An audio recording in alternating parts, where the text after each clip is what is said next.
Hello, welcome to the Prevention is the New Cure podcast. This is episode 7. I'm Steve Brine. I'm the MP for Winchester and Hampshire, and I'm chair of the Health and Social Care Select Committee in the House of Commons. And I'm Helen Stokes-Lampard. I'm a frontline general practitioner in Lichfield in the Midlands. I'm also chair of the Academy of Medical Royal Colleges, founding chair of the National Academy for Social Prescribing. I happen to also be a professor of GP education at the University of Birmingham. It's great to see you again, Helen. We do this every 2 weeks. It feels like ages since we did the last one, doesn't it? There's just so much going on, Steve. The world is so busy. I think it's because there's so much going on. Now, why did I have a very long day yesterday, Helen? Because you were working desperately hard at the front line, putting it all right for your constituents. It's obviously true.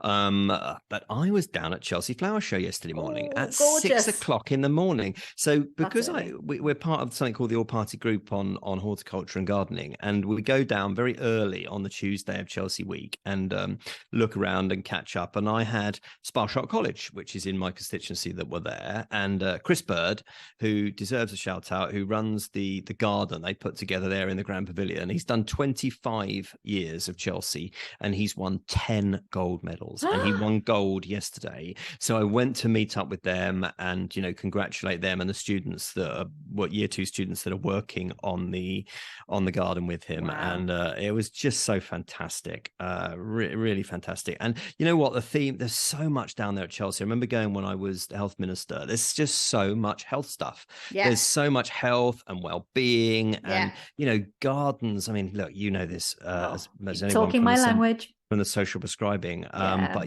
just gardens are a haven, are they not? And there were there you are in the centre of London, in the centre of Chelsea, and there's these wonderful gardens, but so many of them with health themes and about mental health and dementia, and just brilliant. Have you ever been down there?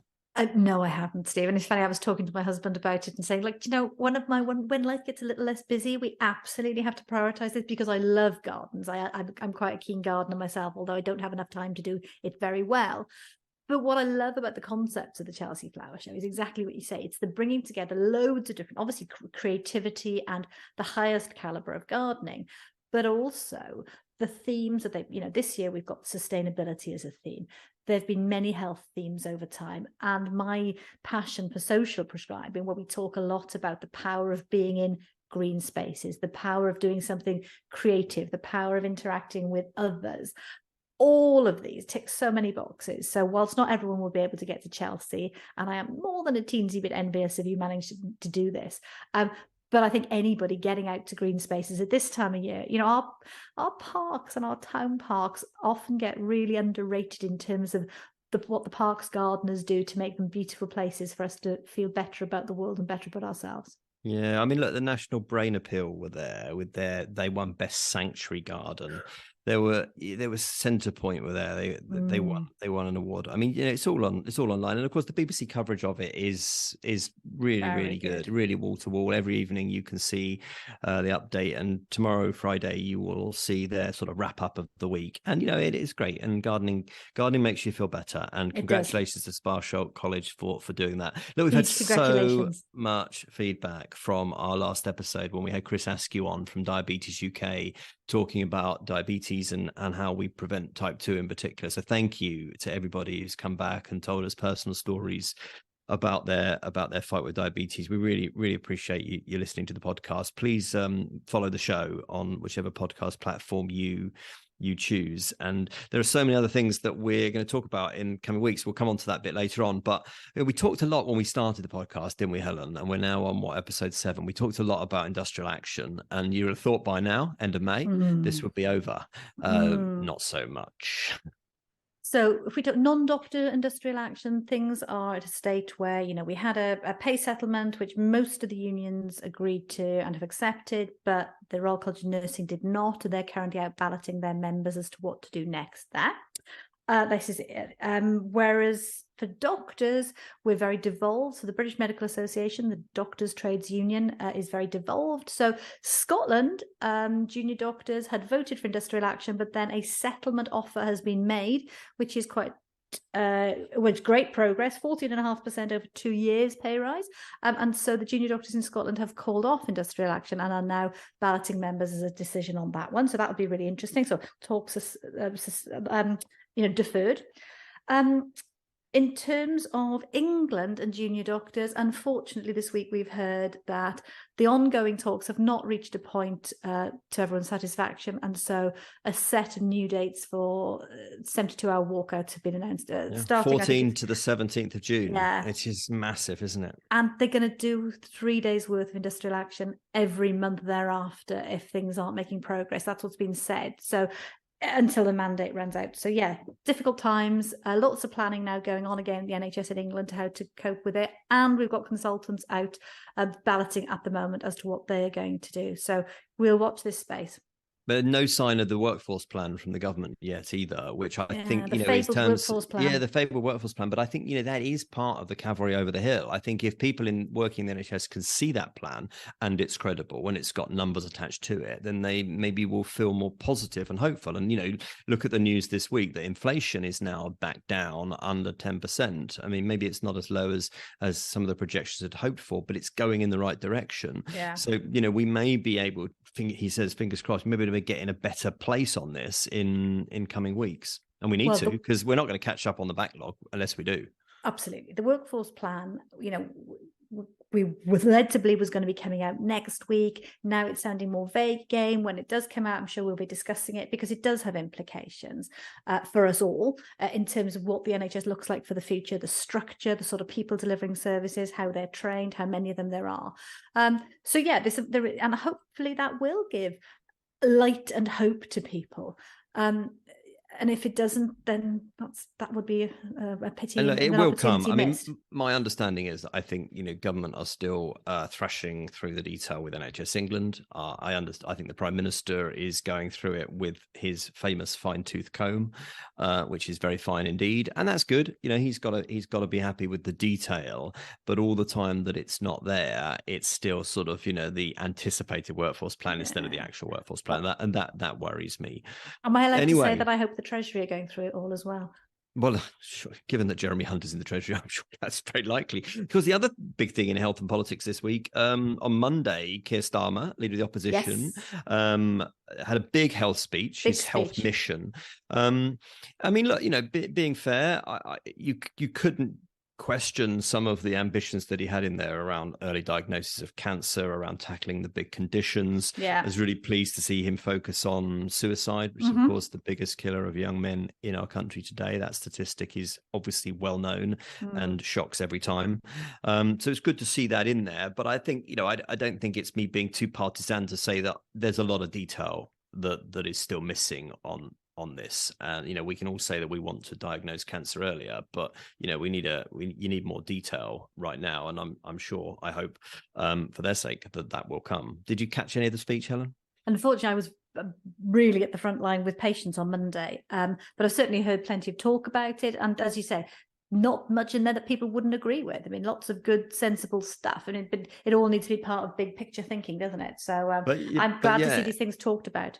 And he's talking himself into the podcast because he talks a lot about prevention, and maybe we should ask Wes Streeting, the Shadow Health Secretary, to come on and talk to us sometime about their vision, because I'm a Conservative, I'm a government MP, but this podcast is listened to people of all persuasions and none, and we try to be fair-minded and give everyone a fair crack of the whip. So definitely. And on that, we have a guest which we trialed last week, and we'll introduce our guest after the break.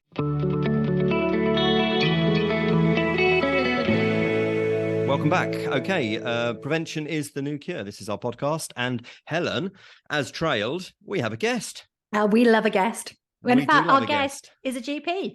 Well, he is a GP. I'm outnumbered. It is a very, very valued colleague of mine, Dr. Luke Evans, MP for Bosworth, and he's joining us now on the pod. Hi, Luke. Welcome along. Steve, Helen, lovely to be here. Thanks for having me. It's brilliant to see you, mate. We've really enjoyed being in Parliament together. So it's a rare honour to be a GP and an MP. I don't know which initials suit you better, but Well, I think there's a lot of similarities between being a good local GP and a good local MP. The only difference is when you finish a consultation, you don't go, right, now vote for me. So that's something that I've learned. But Helen, I knew your name when I was back at the University of Birmingham as a student back then. And then when I went to anatomy demonstrating. So your reputation already precedes you before I even come to this podcast. That's a slightly ominous thought. Let's move swiftly on. Yeah. Look, when you were a GP, did you have any kind of doorbell that announced you were ready for your next patient? This may seem like a strange question. Helen knows why I asked. Yeah, they used to be the one where you'd hit the send in button on many. I used something called EMIS, and it used to then pop up on some of the screens to flash through. But my father's also a GP, and they always used to play a prank with him at Christmas time. They put on patients like Mary and Joseph, and he'd go out into the consulting room saying, "Is there a Mary and Joseph here?" And catch him out each time, because my father can be a little bit gullible when it's there. He's working hard and getting onto it, but he spent 47 years as a GP, so wow. Yeah, a long time.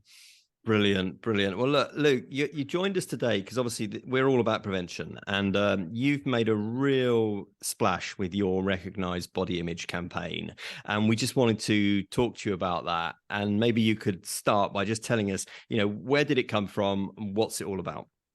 Yeah, the overall concern is about the fact that lots of people out there have anxiety about the way they look. And it's worst case, you see it as steroid abuse or eating disorders and depression and self-harm. But even about 1/3 of people, feel worried or shamed about the way they look in their image. And that's got worse since we've got social media. So I used to see people come to me who were concerned about this. And I've always thought we should be more honest about what we're doing with our pictures and our images. And we already label when there's product placement in advertisements on TV. And I always thought, well, if we're going to digitally alter our images, shouldn't that carry a label and a warning to suggest that all you're looking at is not quite as it seems? Because we're creating this sense of a world that everyone's aspiring to, but no one can ever achieve because it doesn't exist, a warped sense of reality. And that's having a profound impact on people's mental health. So this was part of a campaign that I wanted to put together as a brand new MP to say, look, I'm not political before I stepped in here. I think this will make a difference. How can I carry a small piece of legislation to make a difference? Thinking that it would be shot down very quickly at the very start and I'd move on to something else. But actually, if anything, it's always sort of bubbled along and grown and moved in different ways. And actually, 3 years on, we've got this great big plethora of work on body image. And it's become something that has really taken hold and people are listening to and trying to make some preventative changes. And I think that's fantastic. There's a long way to go, but it's great to be part of raising this issue up. Thank you so much. I mean, I think what you're raising, it resonates so clearly with me in my sort of frontline GP. People come into the consulting room every day unhappy about some aspect of themselves, but also this has much wider impact. This can often being unhappy with yourself can be a manifestation of wider societal pressures. There's a whole heap of health inequality stuff here, and if you're if your life is unhappy, if you're stressed and strained, all these things can manifest. And some of the things you have control over is the image that you portray to other people. So I think this is a wider issue as well. I'm really glad we're talking about it. I've also come at this from quite a few other angles. I was at a really amazing public lecture, an inaugural lecture for a dear friend of mine who had recently become a professor. And the title of the lecture was called "The Beauty of Body Fat." Now, what a wonderful thing. What sort of feels like a bit of an oxymoron in our societal view. Imagine of pitching body that. Fat. Yes. Where would you start? The beauty of body fat. But essentially, it's about how our medical understanding has moved on massively the last 20 years, that it's not the fat on the outside that is actually the worrying thing from a medical point of view. It's much more the visceral fat on the inside. It's the fat in the wrong places around our organs or whatever. And clearly carrying large quantities of excess weight on the outside has got, problems, strains on your heart, strains on your joints and so on. But actually it's understanding the fat is so much more, it's the beauty being more than skin deep. So I think there is something there as well, which resonates for me. What about you, Steve? Yeah, I mean, I guess as a constituency MP, Luke, I have definitely dealt with constituents who've really suffered with anorexia and bulimia. And, I think there's a charity called Beat, isn't there? An eating disorder charity, which I know you're aware of. And they tell us that there's about, 1.2 million people suffering from anorexia or bulimia in the UK today. That they are big, big numbers. So I guess to tie it to prevention, the work that you're doing and the body image pledge, and tell us a bit about the altered body images bill that you brought forward. How does that connect to try and divert young people? I'm guessing majoritively girls, but I know it's not entirely. How does those two things connect, that work to preventing this disorder in the first place? Well, you're absolutely right. And, people who suffer with anorexia and bulimia, we've seen a big uptick in it in the last 5 years, especially during the pandemic as well. Often people think it's about image, it's about control, actually. Most patients who come to you to talk to you about it, first of all, they don't see a problem. That's the hardest part about it, because when you start to go down an eating disorder, actually your feedback you get first off is actually, you look great, you've lost a little bit of weight, and that reinforces what's going on. Then you often add in the gym, that you want to go to the gym as well, so you're seen and perceived to be healthy, and this perception then builds up. And the hardest thing about anorexia and bulimia is that control around calories and your intake and what you look like, but then the reinforcement about, do you really want to get better? And also, it's not like an addiction in terms of alcohol or gambling, where abstinence is the aim. You can't abstain from eating. So it's always confronting you 3, 4, 5 times a day. That's the real difficulty with anorexia and bulimia. The reason I mention all this is because actually, with a scale that's growing on with teenagers and people in their 20s developing into this, they're going to live with this condition for the rest of their lives. And it's got as bad a prognosis as things like schizophrenia. And that's the problem we're facing with it. So we're building up a huge problem. And so that's the background for it. Now, most people never get there, which is the good news.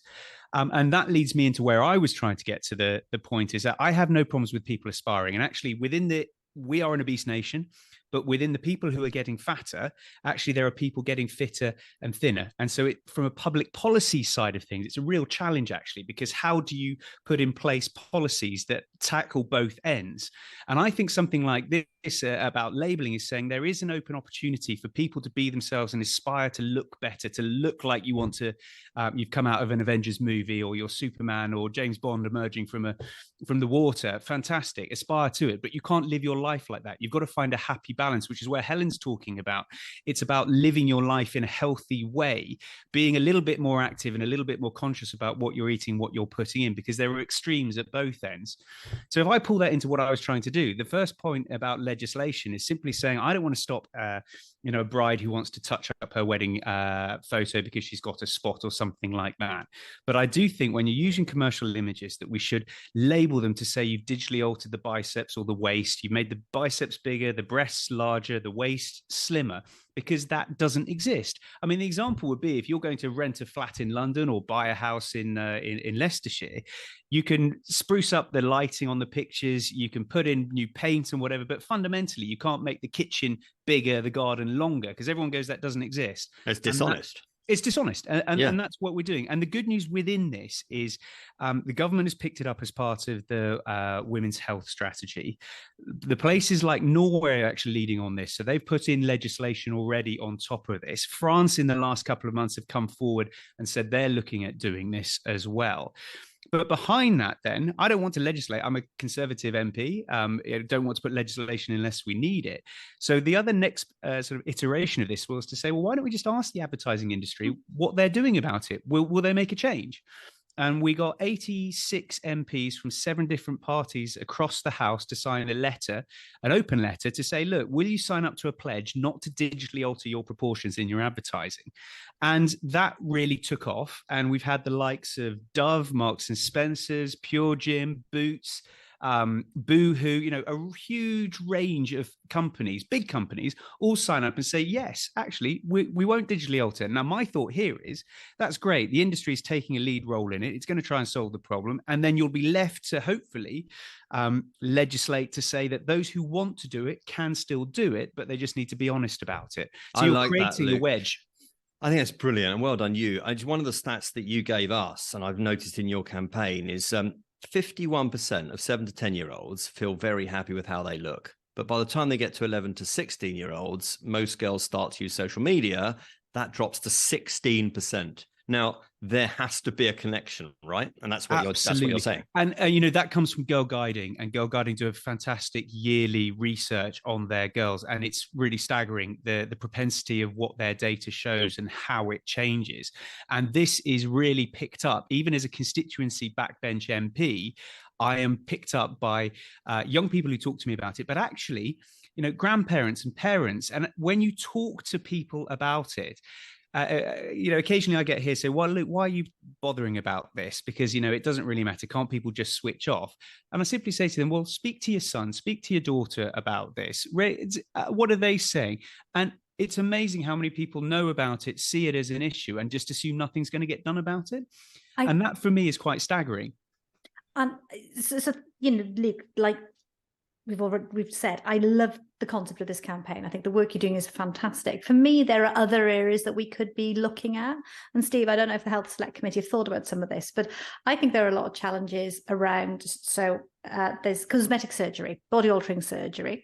There are issues around inappropriate use of anabolic steroids. So, we're touching on some of these things. And for me, we've talked about the horrendous figures around eating disorders, but this subtle stuff, the stuff that leads to bizarre behaviors, people being distracted from their other lives because of their addiction to social media and this fixation, the whole thing about filters on social media apps. It started as a joke, sticking dog ears or a pig nose on your auntie, and then moved to so much more. And it is so destructive, so destructive. The cosmetic surgery stuff, I see an awful lot of challenges with Botox and fillers. And people often start with Botox and fillers as sort of the entry level to this stuff. Then you go down the route of having just one little thing done with cosmetic surgery, which leads to a quest for a greater perfection. And there is, people are becoming addicted to some of these things. People are going abroad to have some of these things done using unregulated practitioners. So there's a lot of areas we could go into. But then there is also a very fair challenge about what is okay, what's appropriate, when does self-esteem and improving one's confidence lead into a pathology? And, hey, for those of you, we're doing this in audio, but people who could see me right now, I've got my lipstick on right now because trust me, I feel better and I look better with my lipstick on. And I think that's okay. I had laser eye surgery done many years ago. Fantastic. Was that cosmetic surgery? Was that medically remedial surgery? Who knows? I think these are just debates we should be having publicly. Well, well said. I mean, thank goodness it is in audio because no one can see my lipstick. But Luke, what is the call to action here? I mean, obviously, as MPs, so many people supported your digitally altered body images bill. Yeah. But that was a backbench bill, and you need to push that forward. How can people find out more about your campaign who are interested in this and just sort of get behind it? That be people in the industry, or just young people who want some support around this? Yeah, so there's so many things. Let's do the support first, the most important one. I would say this, but you can always go to your GP and speak to them about it. Beat do a fantastic sort of follow-up around the eating disorders side. There's the Mental Health Foundation who do a lot of research and support in this area as well. There's the Body Dysmorphic Association as well, particularly when it comes to actually using cosmetic procedures and these kind of things. I think the first thing is, when you're looking, if you want to get into this, you're right, Helen. I mean, where is the definition of beauty? What does it look like? Who's to tell someone to aspire? Very, very hard questions. And, philosophers will debate this long and hard. The key thing is, from my position, is looking at it pragmatically. If you want to go down this, what's the safest way you can be most informed about the risks and benefits that you're going to achieve from doing this? That all comes down to the way you're consented for what you're going for. And my worry is, why are people being driven into what they need to do? And why are they getting to that position? They feel so uncomfortable they need to make these changes, because what are they hoping it'll give them? We know that, for example, plastic surgery over the whole done well can actually give you a very positive uplift for the rest of your life in the way in which your happiness is scored. The problem is, when it goes wrong, also it can have a detrimental effect. So how do you balance that? That's probably another debate. But the call to action simply this, to raise this up and talk about this issue. The problem is it's a big issue.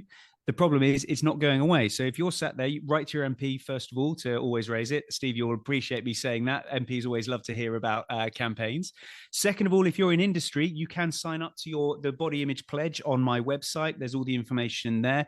We're currently got a couple more big companies. I can't announce them yet, but are due to come out in the next month, who have signed up again to support this. So it's ongoing.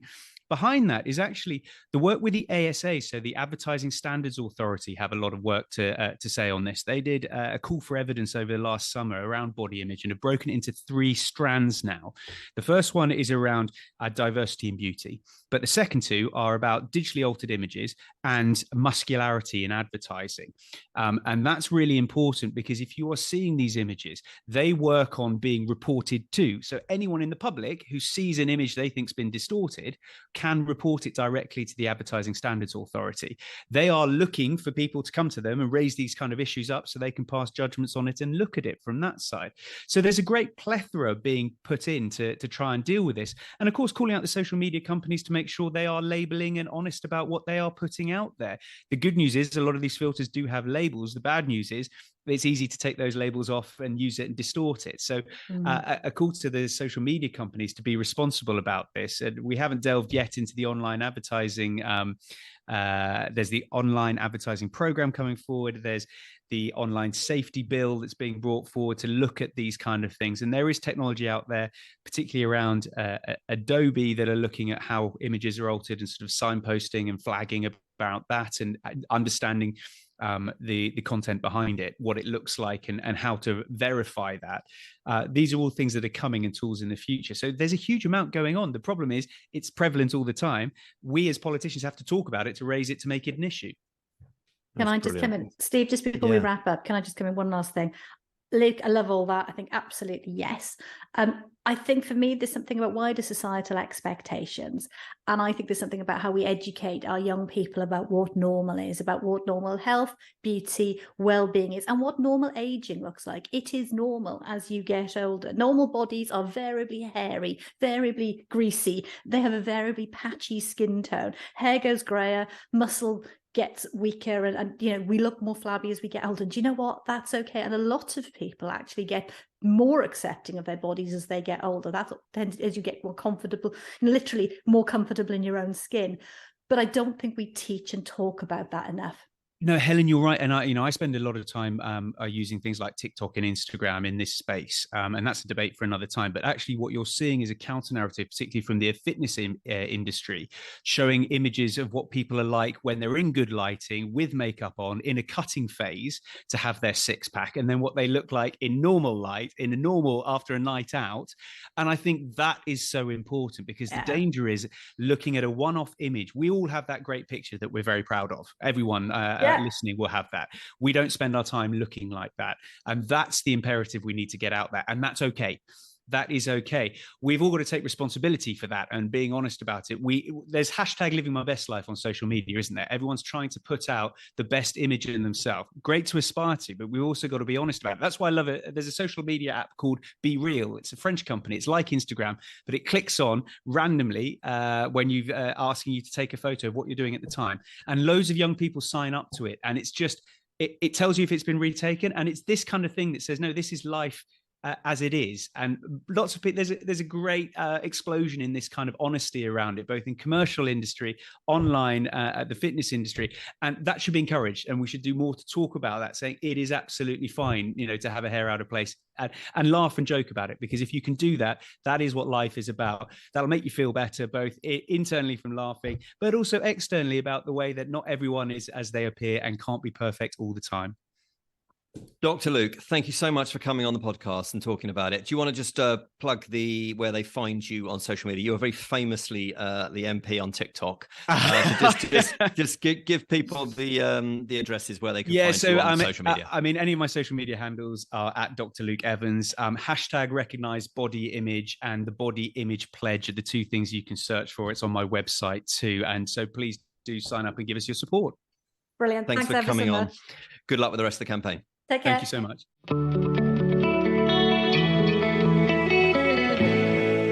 Well, Well, Luke was great, wasn't he, Helen? He's always good. He's great. He's a really buzzy MP. I mean, he used to be on the Health Select Committee, but he's got so much energy, that guy. I'm always seeing him in votes in his shorts and t-shirts because he's in the gym or having a run. Makes you sick, doesn't it?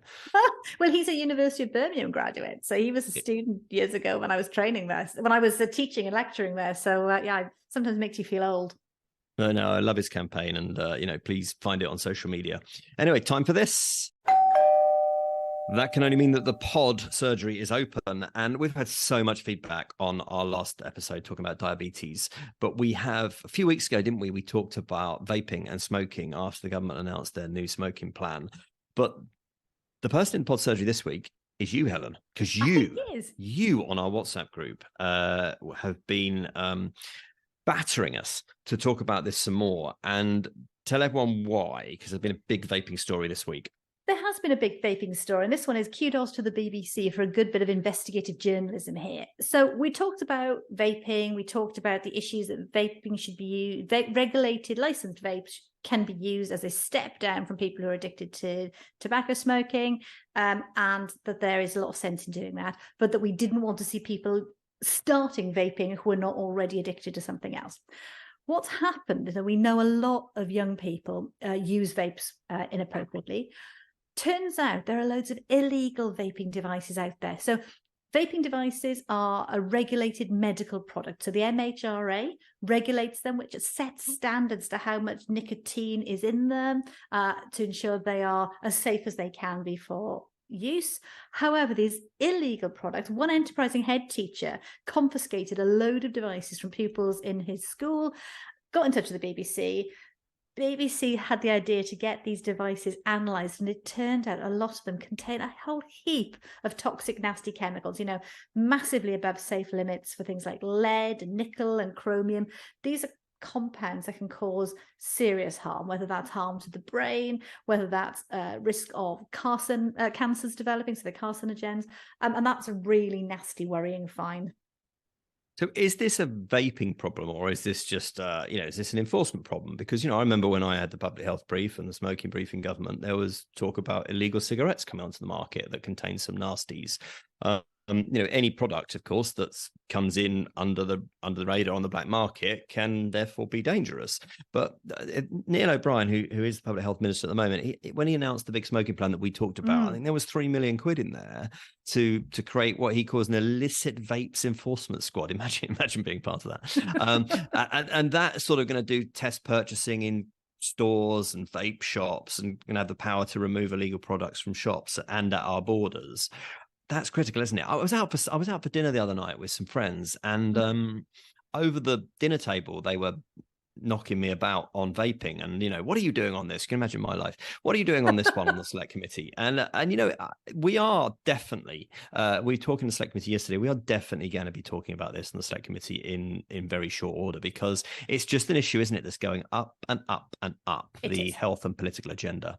So you asked, is this a vaping issue, or is this a sort of like a trading standards issue? And I think it's both. It's both, Steve. So the trading standards side, this is a product which is being marketed, manufactured illegally and badly, and then being sold on. So there is the whole legality and inappropriate use and sidestepping, and that's the law. And you definitely need to invest a lot into enforcement. At the moment, the penalties just aren't that strict. So somebody who's caught selling this stuff, I think it's a maximum of a £2,000 penalty.